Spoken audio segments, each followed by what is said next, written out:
Hello students, I hope you are watching all the videos. Today I am here with you to start a new chapter, that is lesson number 32, Direct and Indirect Speech. Dear children, before you start watching this video, I want you to go through the videos in which we have explained to you about the tenses. If your tenses are weak, you will not be able to do this lesson. So, with the hope that you know tenses thoroughly, let's move on. What is narration? An act of reporting the words of a speaker is called narration. Dear children, we talk with our friends, but sometimes we hear somebody talking and we report the same thing to the others. So we can say there are two ways of reporting.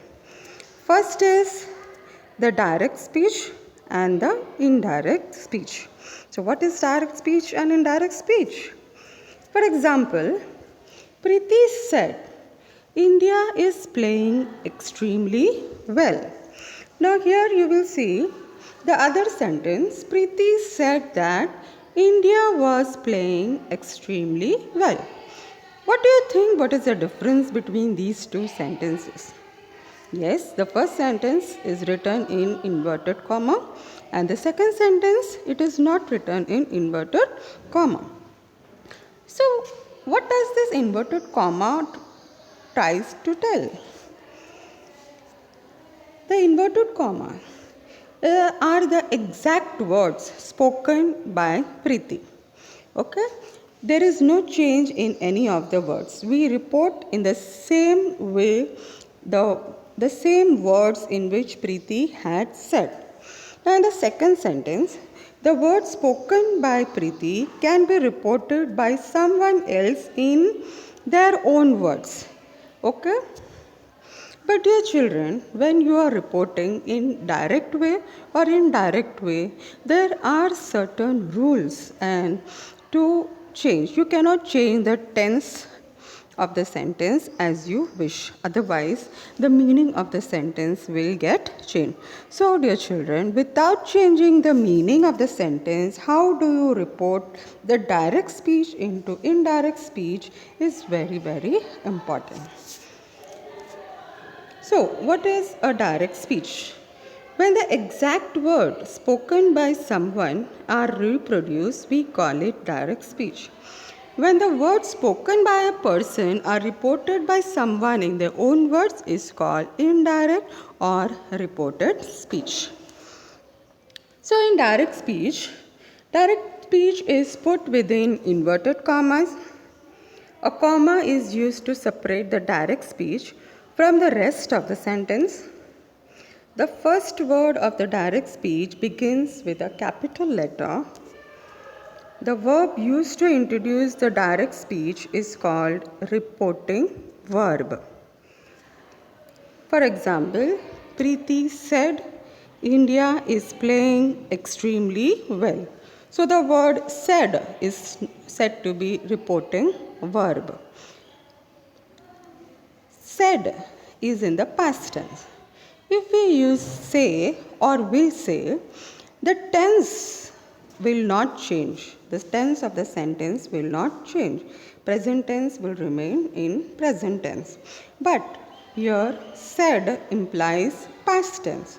So we will change the tense of the sentence. This I will be discussing you later. So what is indirect speech? Indirect speech forms the part of a longer sentence. It is not separated by a comma and it is not put within inverted commas. For example, Preeti said that India was playing extremely well. If you see the change, India was playing. In the earlier sentence, in the direct speech, we had written Preeti said India is playing extremely well. So, dear children, said. The word said is a reporting verb.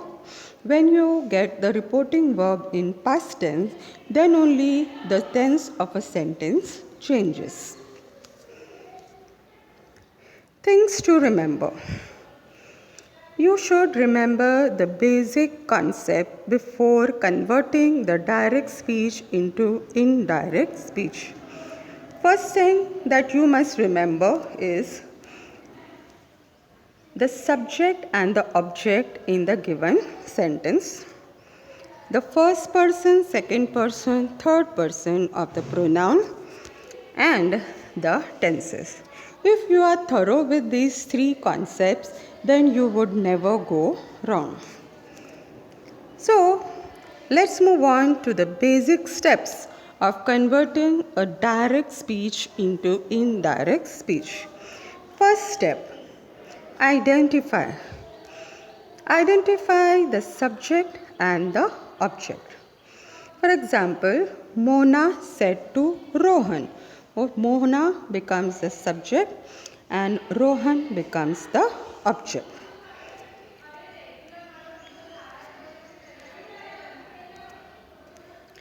Step 2, change of reporting verb. When you get said, we either use said as it is or you change the said word into to, told. When you get says, that is present tense, you change it into tells. Again, when it is an exclamatory sentence, you change the said to exclaimed. When you get imperative sentence, that is command or request or order, you change the said word to requested or ordered or advised. Step 3, change of pronoun. When you get the first person, that is the subject, second person is the object, third person, then no change. Fourth step, change of tense. Here children, this is very important. When you get present tense, when the sentence is in the present tense, you change into past tense. That is, when you get simple present, you will change into simple past. When you get present continuous, you will change into past continuous. When you get present perfect, you change into past perfect. But when you get a sentence in past tense, you have to change into past perfect tense. When you get simple past tense, change into past perfect. When you get past continuous tense, you will change into past perfect continuous tense. When you get past perfect tense, there will be no change in the tense. So please remember, present to past to past perfect will remain past perfect. So remember these rules of tenses. When you get will or shall, that is future tense, you will change into would or should. When you get can or may, you will change into could or might. Dear children, please write down all these rules in your grammar notebook. Let's move on to step 5. Update time specific words. When you get here in the direct speech, you change it into there in the indirect speech.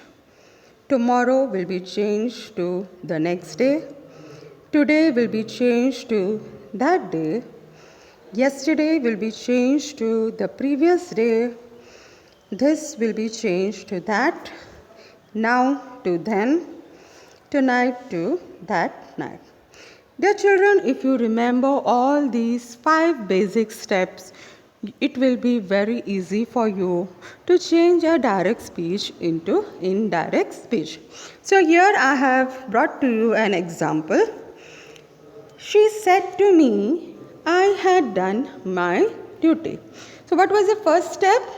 Identify. Identify the subject and the object. What is the subject and object? She is the subject, me is the object. I is the first person and the sentence is in the present perfect tense. So according to the rule, present perfect tense will change into past perfect tense. Now the first person pronoun means the subject. So what is the subject here? She. So I will be changed into she. So the answer will be, she said to me that she had done. My is again the first person. So her duty. Isn't it easy, dear children?